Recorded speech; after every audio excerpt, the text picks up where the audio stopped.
Bonjour Vincent. Bonjour Fabienne, bonjour à tous. Vincent, depuis dimanche soir, il y a beaucoup d'analyses pour tenter de nous expliquer l'ascension du Front National. Mais est-ce qu'il y a une lecture économique des résultats de ce premier tour selon vous?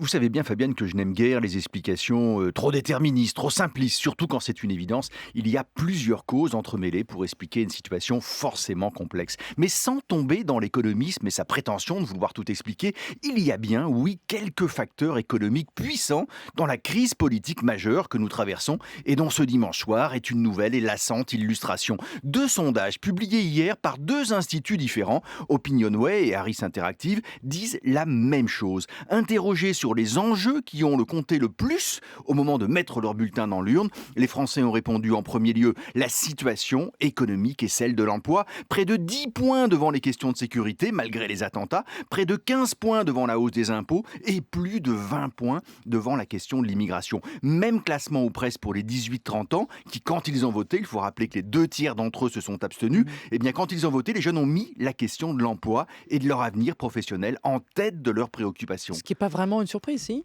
Et c'est justement pour ça, Fabienne, que vous me trouvez un peu en colère ce matin. Vous avez raison, ces motivations ne sont pas une surprise dans un pays gangréné par le chômage de masse depuis 4 décennies et où les jeunes ne sont jamais vraiment la priorité. C'est développé comme un sentiment de fatalité. Ah oui, le chômage, ah oui, la situation des jeunes est difficile, mais il faut attendre le retour de la croissance. D'ailleurs, elle va bientôt revenir. Mais de qui se moque-t-on, Fabienne? Non, tout n'a pas été fait, tout n'a pas été essayé pour remédier à des problèmes français identifiés de longue date. L'éducation nationale n'a été réformée qu'à la marge et continue de produire des inégalités dévastatrices. Le système d'apprentissage n'a été que rafistolé quand en Allemagne, par exemple, il ne laisse aucun jeune de côté et notre organisation, nos règles de travail privilégient toujours les insiders, c'est-à-dire ceux qui sont dans le système au détriment des jeunes entrants. Enfin, globalement, dans ce pays, les grands arbitrages en matière de choix publics, de dépenses publiques très déséquilibrés penchent toujours nettement en faveur des plus âgés.